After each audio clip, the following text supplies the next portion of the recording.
Hey everybody, welcome to IAG Insights. Today we have Debbie Stokes with Location Services, VP of Remarketing. Seriously though, thank you. Glad that you're here today. Obviously, this is a format where you can express your enthusiasm. Great, thank you. We've tried to do this for a while.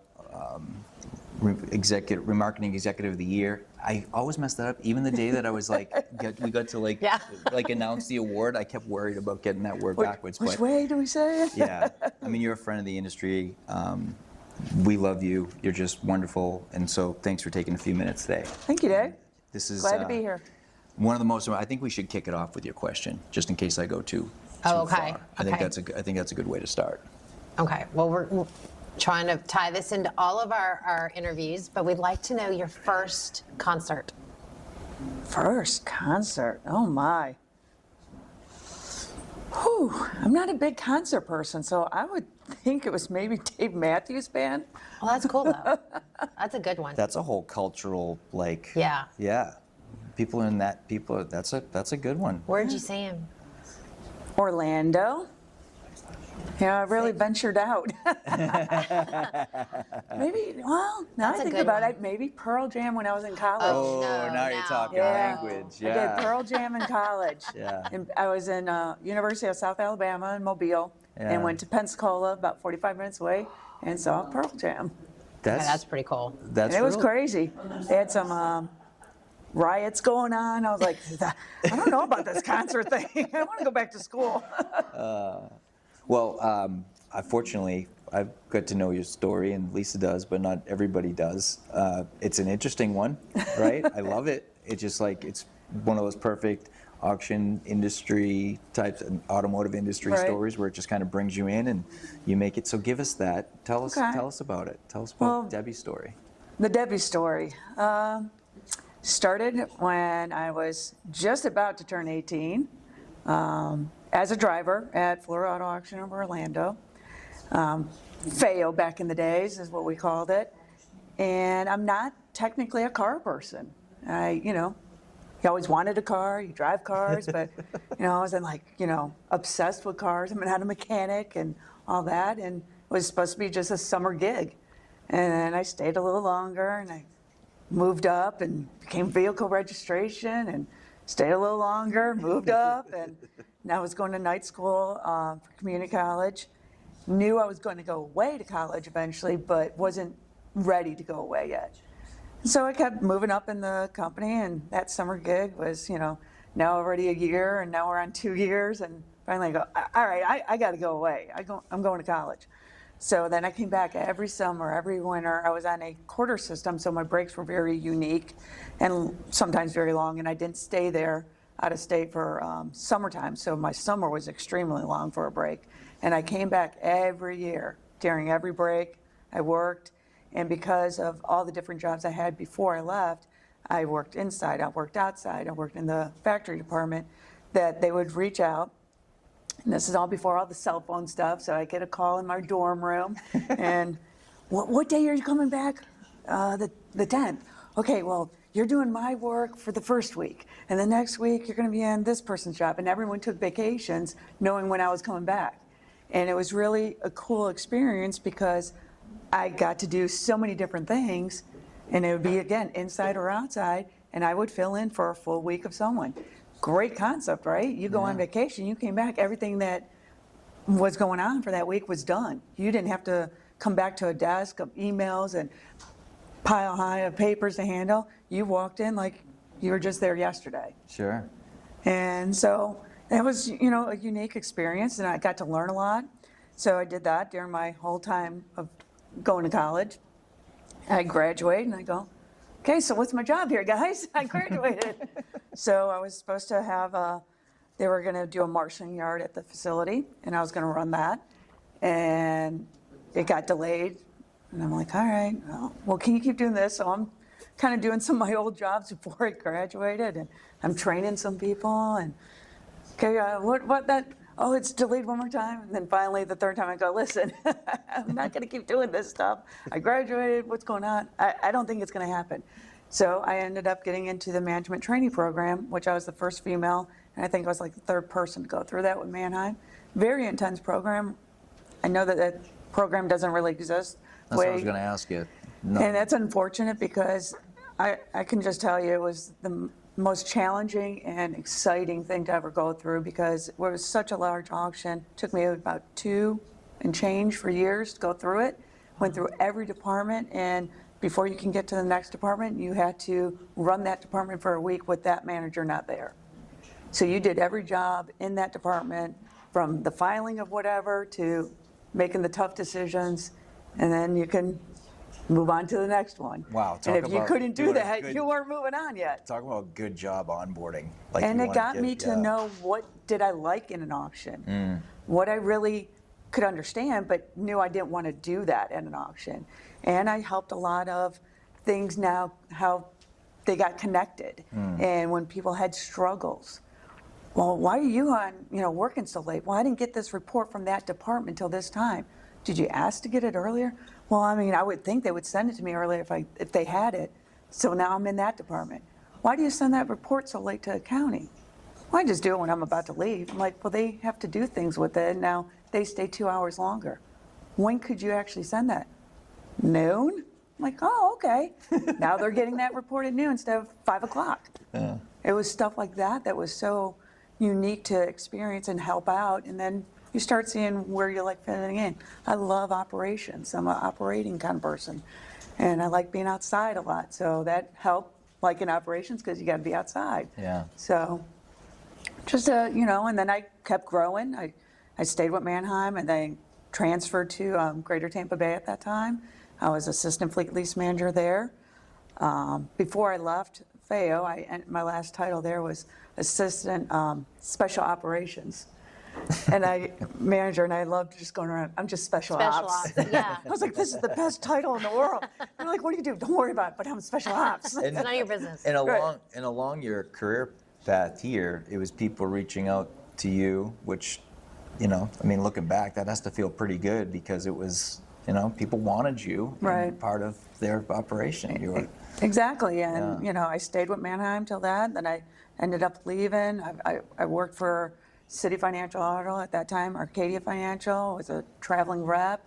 I've worked for Odessa, Tampa. I worked for Par North America, an independent Auto Nation Auto Auction of Orlando, and now Location Services. So I've been on big sales, small sales, medium sales, Mannheim, Odessa, independent. And then selling our own cars for repos, and then 2 different third-party remarketing companies.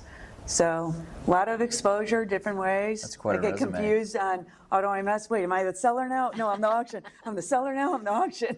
Yeah, one thing I've heard from people that work with you is how well you know how to use a system because you were on the other side of it, and a lot of times you help the auction staff find pathway. Yes, and I still currently do that. It's I love helping people to know how to do anything. If they don't know how, I'll help you. I don't care. If you Yeah. don't know, there's got to be someone that can help you. So Yeah.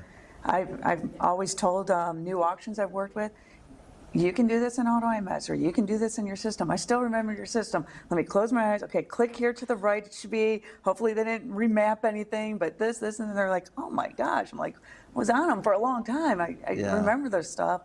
But I said, there's usually, if I'm asking you to do something, I already know it can be done. Yeah. So probably don't say, oh, that can't be done. You can say, I don't know how to do that. Could Yeah. you help me, or who can I call, or whatever? Is there another auction you use that, we work with that they can show me? But usually for me, if I'm asking, I kind of already know it should be done and can be done. Yeah. It was great, knowing you. We got to know you more, especially over the last 6 months or so, because we got to have some Right. of these conversations and dinner and whatnot. It felt so good to call you as a representative of IAG. It wasn't Probably one of the Dave or best the calls group. of my life, so I appreciate that too. And I really like that story. I think it's worth sharing a version of it anyway, because you always answer your phone, right? Right. Yeah. I always answer my phone. Yeah. At fault sometimes, right? When you shouldn't, that's not the good timing, but I just try to always be available, even if I have to say I'll call you right back. And this call was to notify you that you were selected So I had a very large sale I just wrapped at the auction, and in the middle of crazy ifs, which we all love doing ifs, but middle, and I see my phone ringing, and I'm like in the middle of typing the if, doing another call, and I go, I don't know who this is. Yeah. And I see it's the West Coast. I'm like, no. I'm like, if I don't answer, I'm just going to have to now listen to the voicemail and then call it back anyway. I might as well just answer. And in my lovely, welcoming voice, this is Debbie. It didn't feel that way. And gracious Dave goes, hi, this is Dave.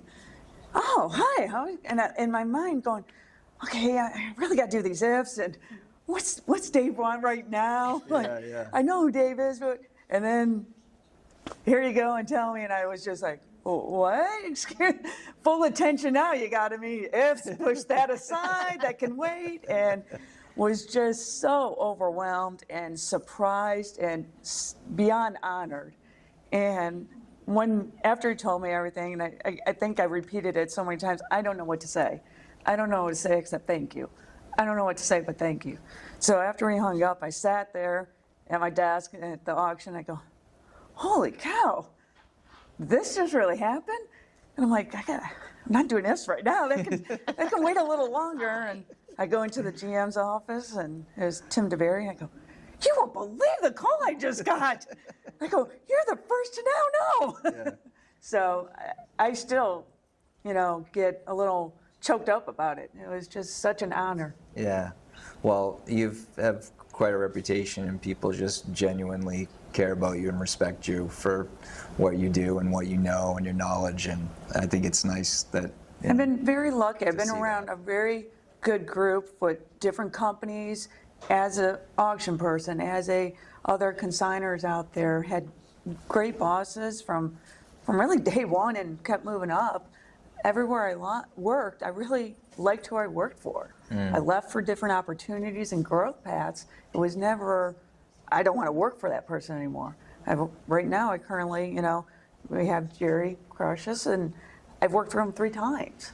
So Did he have a relationship with your dad? Okay. my dad and him worked at the same company Yeah. back before I, start, Which was his introduction to this that was back amazing in, right. person that Yeah. puts puzzles together, likes to ask really good, curious questions, and likes to fix stuff. Yeah. That's me, right? Yeah, I like to work hard. I feel like if you work hard, you will get rewarded. Whether it's instant or later, there will be, a reward to what you feel is, what you look for in your life. You Each enjoy- person have different goals and ideas what that answer can be. Yeah. But I feel if you just work hard, stay true to yourself, live what you preach, Yeah. and that's me. I'm a very direct, upfront person. No. I love that. Little about you. Chicago It in feels me. it feels very East Coast compared to West Coast. I would Right. say that Yeah. for sure. Yeah. But as someone that's worked with you, and I know that your calls, we all talk about, okay, there's a call coming up, and we wait to hear, what is Debbie going to say about us? But you're always, and I think coming from the auction industry, you know all of the issues that we have. You know what goes on the lot. You understand the problems that do come up out of the blue. You always give us grace. You always give us all right, you're going to take care of it next time. There's that strong, I'm going to support you through it, Right. help you through it. But, you hold us accountable, and Right. it's a good thing. I think, everyone has certain problems going on at their auction. We have unexpected people going to be, out. You have a person you're retraining, new hire, new position, whatever. Mistakes are going to happen. The goal is to learn from the mistake and hopefully not repeat the same mistake. So if you say, never make a mistake again, well, then you're not really working. I've made mistakes. I just hope I've learned from them, Right. grown from them, and don't repeat them. Working with so many different organizations, is there characteristics that are different about the independents compared to some of the other groups? Or I really feel I have strong relationship with a lot of independent auctions. Their availability, their openness, their willingness to adapt to the changes or requirements of your account that you're, representing. It's very, easy to relate with them. I don't know if that's because sometimes it's a little bit of that smaller size and you just feel a little connected easier. And, nothing wrong with also the bigger companies out there. It's just different. And for me, I work with all of them, and I just try to adapt differently for which environment I'm in. I mean, no matter what, at the end of the day, it's a performance-based business. You have clients, you have Right. standards, and that service levels need to be met. Absolutely. Right? The independent auction group, having one thing that we're trying to do is we're trying to be just much more inclusive, right? Like, we want to know, today's great, but there's just this curiosity of how we can include partners in the Right. community, right? It is the independent auction group, Right. so primary focus is just about the relevancy and the future of independence, that they're competitive, they have the resources and the advocacy that they need. But in that, we've really talked a lot about being inclusive, right? And so having partners having an opportunity to be a part of that. Have you ever felt, and maybe not, have you ever felt like there was ideas or things that you had or companies like yours have that needed to be heard within the organizations like IAG or NAAA? Or are there any ideas you have of how we can better include the wisdom and the experience of our partners? I think, for my experience with the independents, they've always been, when I said, hey, you're doing okay here, but I sell at X auction, and what really works for them there is doing this, this, and this. Maybe you can adapt some of that, maybe change some of that, and that might help your flow a little bit better. That might help your turn time. That might, I do this process in the recon shop. What's your process in the recon? Oh, you don't do that step? Maybe you did that step, the car looks just a little bit sharper, and then, you add that into your cost or whatever. So, Maybe we would accomplish that through like best practices advisory yeah, or something of that I think nature. doing something like that is really good. I know for myself, for location services and previous companies, I have guidelines that I post, and it's on, for any auction I'm using, that easy access. I don't know if all clients do that. And I think that's a benefit of when I do work with new auctions, that I already have something tangible for them to go, this is already what they're looking for and what they're going to want. Now when we're talking, they can have really detailed questions instead of the basics. I'm more of, you actually, ask a question more specific, you get a specific answer back. If you talk vague, you get vague back. Yeah, tell me what you're So, asking. Tell me what. yeah. Have you ever explain done what that yours where is. you said, look, we just signed up a new auction, you need to reach out to, I've always XYZ helped another auction of auction. like, hey, this is where we sell. You have relationship with Yeah. them, call them. They're doing a really it's a good great job. idea. I've always do guideline calls, and I go through, even though, as you know, we've had them, but everyone can read, right? But we're gonna still read it Still to walk you. through it. And I want you to interrupt when I'm talking about the stuff so you can go, oh, what does that really mean? Or what are you really looking for there? And then once you start getting the cars, now you can even get more questions, because now you have that car. You go, oh, wait, what did she See what really she means, want? yeah. Now that I have a car, I can look at it and see it in an auto MS or whatever. So, As we kind of round this piece, thank you so much. Message, anything for, there's multi-generations in this business now, and you've been doing it a while. Advice to it's people. a, I think it's a you've given great lot today. industry Yeah. to be in. You don't still have to be a mechanic and absolutely love cars to be in this business. I would just say, again, work hard, rewards are out there, and be honest Put your with phone, people. Put your phone on silent. Put your phone on silent, engage with people, look at people in the eye when you're talking. Timers don't work when you do this. No. Give me that again, so I have it, so I take it. You gotta look at people in the eye. You have to talk. You can't just live by the phone and the computers. Thank you for It's a Thank you for the relationship. lesson right there you just gave me. I really appreciate it. It's relationships. Thank you for today. You still have to hit numbers, but you can do it by partnering with good people. Well, thanks for having a relationship with us. Thank Thank you. you for being a good partner. Thank you for being an amazing human. for being our Remarketer of the Year. Thank you. Thank you. Well represented. Congratulations again. You deserve it. Appreciate it very much. Awesome. All right. Thank you. Thanks. Peace.